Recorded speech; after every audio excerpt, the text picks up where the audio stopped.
So ground displacement mapping with L-band persistent scatter interferometry. So the floor is yours.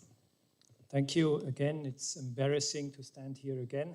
At least it's a different frequency this time.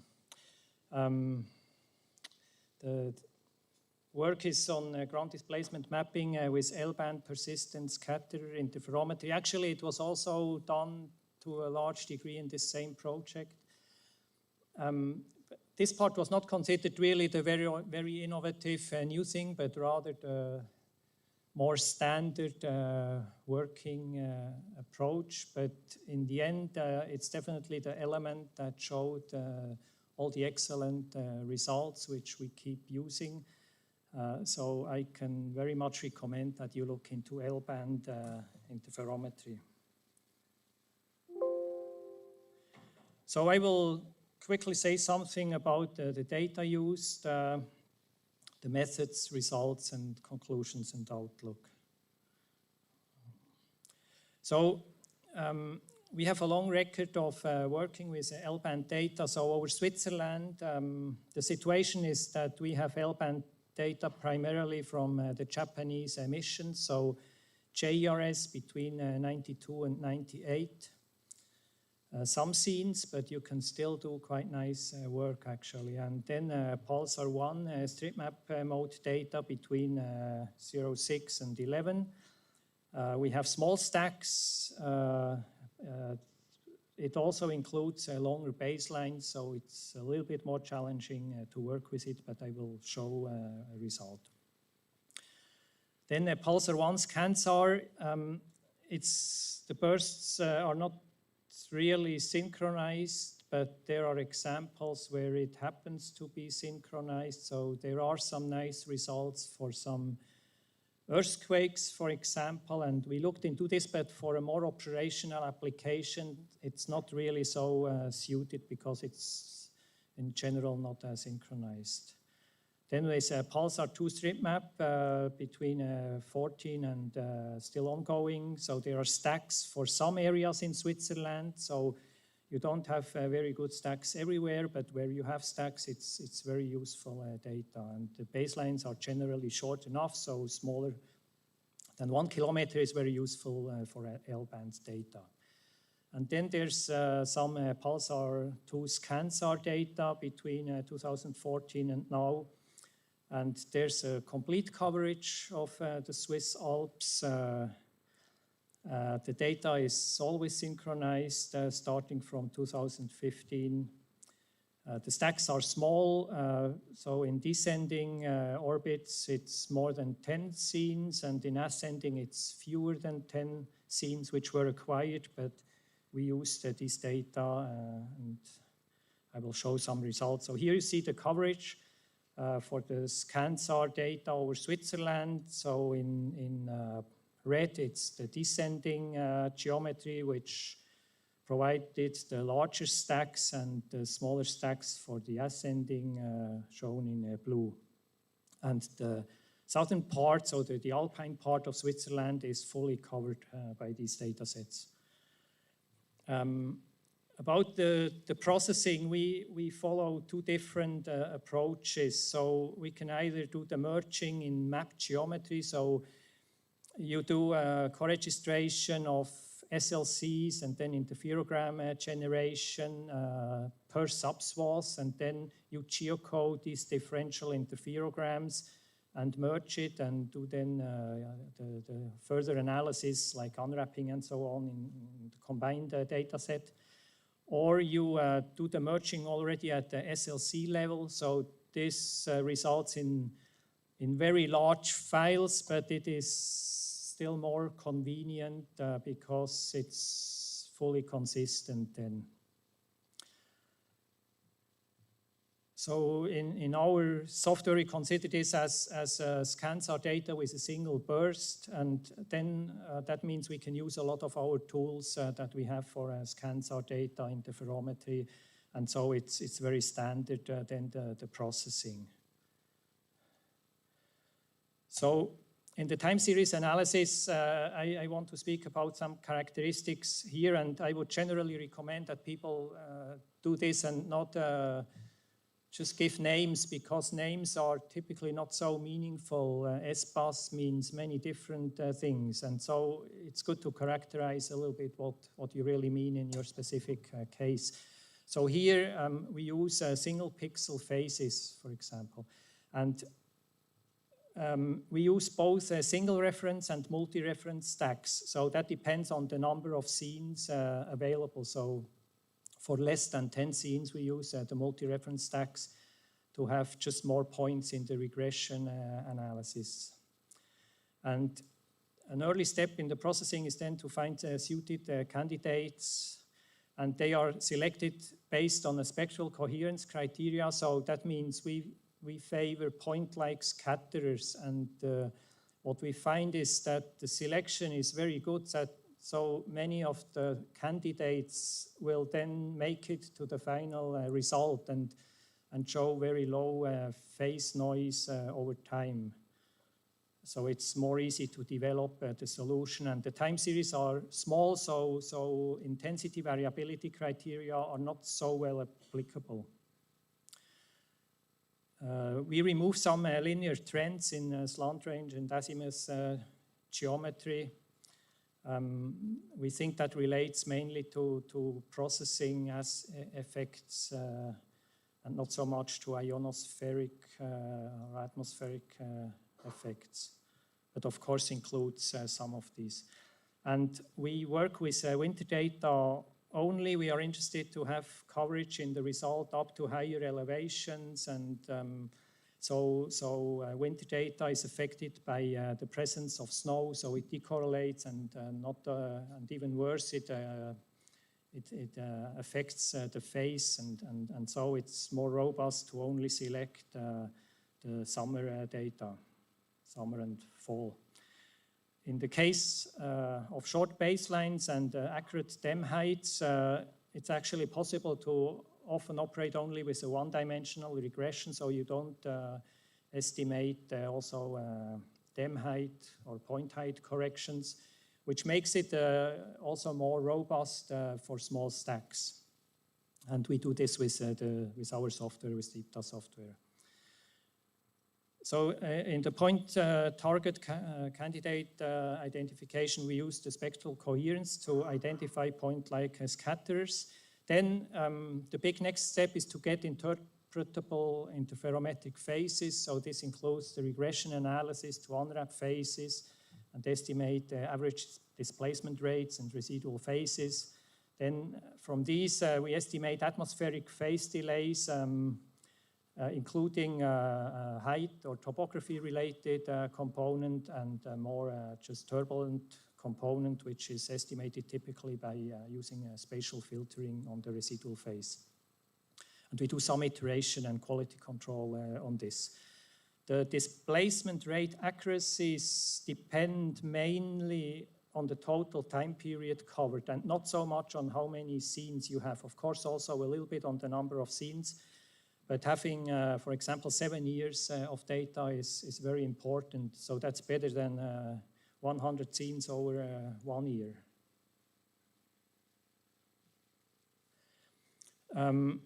I list here some capacity and efficiency considerations. So in our approach, we don't work with the full 2D SLCs, which are very big. So for the area processed here, it's like 20 gigabyte per SLC if we include 80% of the frame.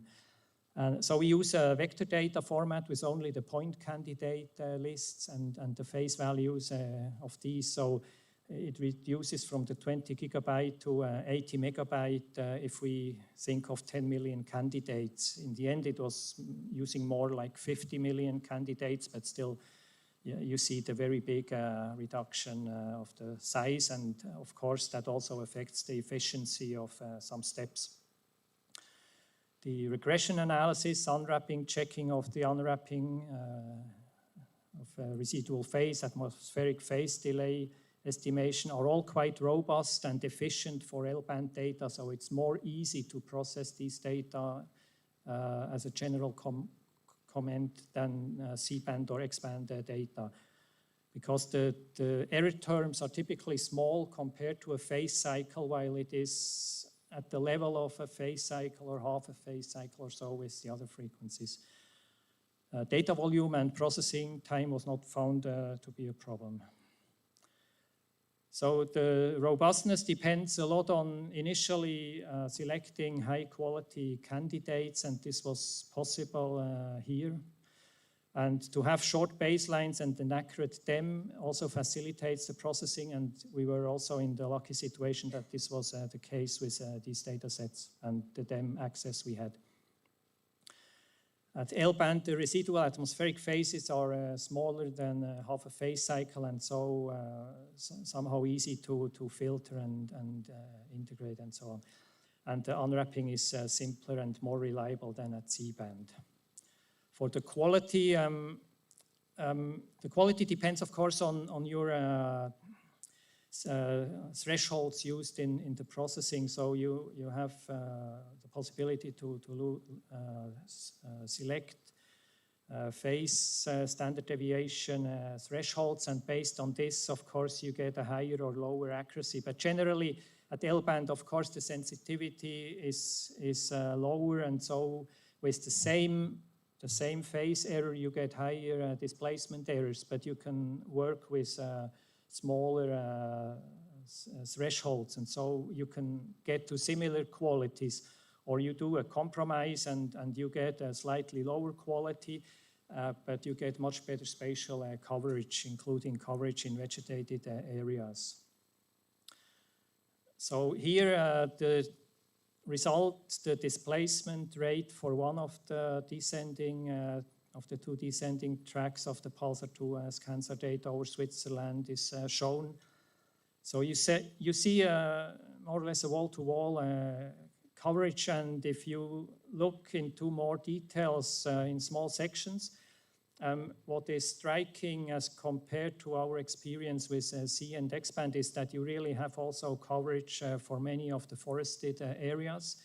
And in Switzerland, we could do nice work in the past, mainly above the tree line, and it was and maybe below the tree line for villages. But many of the active landslides are also in these regions, and so now with the L-band data, we get a much better access, and we see most of the known landslides easily, and can further study it here. A section over Grindelwald is shown. And I think most or all of these displacement processes are in forested areas. Or I looked at the area outside Switzerland. In Switzerland, European Ground Motion Service result is not available, and so I looked outside Switzerland, Austria or South Tyrol, I don't remember. And here is the L-band result that clearly shows quite fast-moving landslide processes. And in the same area, the result from the European Ground Motion Service, maybe the visibility is not so great. It has big gaps, and the gaps are quite where you have the landslides, and it's, of course, the forest is the main reason that the information is not there, and you see maybe a few points at the outer edge of the landslide that indicate there may be a landslide, but I would not dare to really classify it and be sure that there is a relevant big landslide present. And in the L-band result, it's very obvious. So there are advantages over vegetated areas and also for faster movements with the L-band, in spite of doing this with between 10 and 20 scenes instead of several hundred.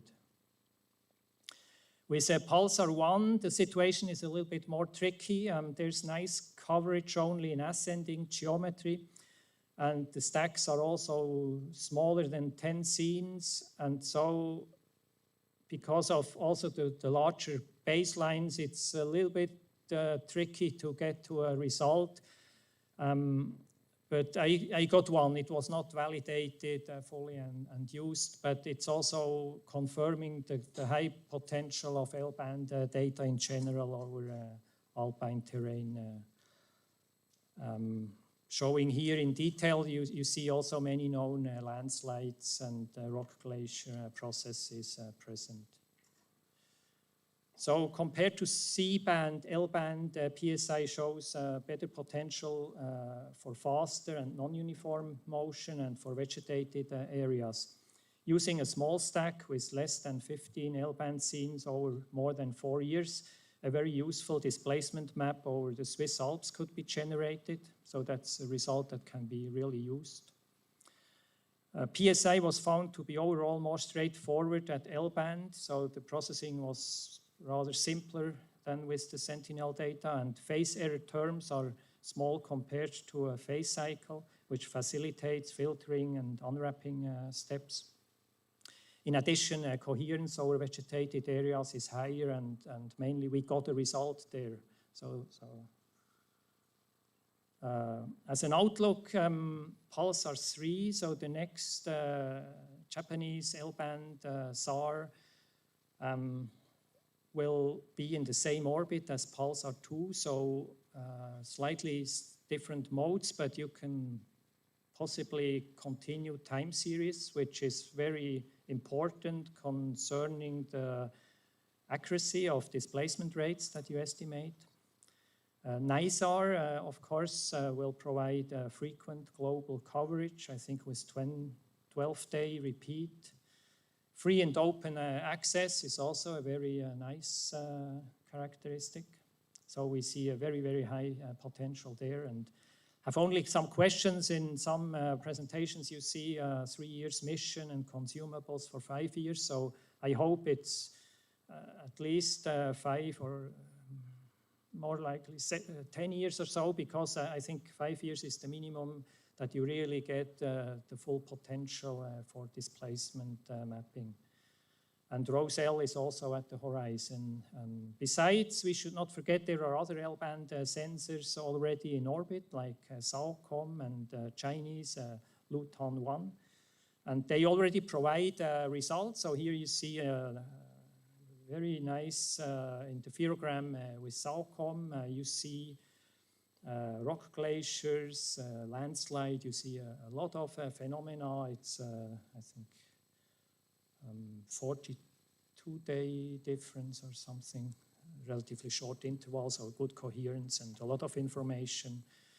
And similar with the Chinese satellite LT1, I don't know what the access possibilities will be for non-Chinese users, even not for Chinese users. I know it, but it's initially it was in a tandem mode. So you could generate digital elevation models, and if I understood correctly, it was done for China. And now it's in it's 2 satellites 4 days apart, so it's L-band with 4-day interval. So if you get such data over your area in every cycle, it would be a dream. So here I was lucky, and data I got access to, there was in fact, zooming in, there was an area that showed like half a phase cycle difference over 4 days. So that's about 1 centimeter per day displacement. So must be a relevant process. I checked in Google Earth, and you can see a road is crossing the structure, and you see that like at the entry point to the moving part, it's like fixed several times, and it makes a curve to still hit the road, which was already shifted away some meters. I don't know how relevant it is. I don't have a place to submit it or so. Okay, thank you for your attendance.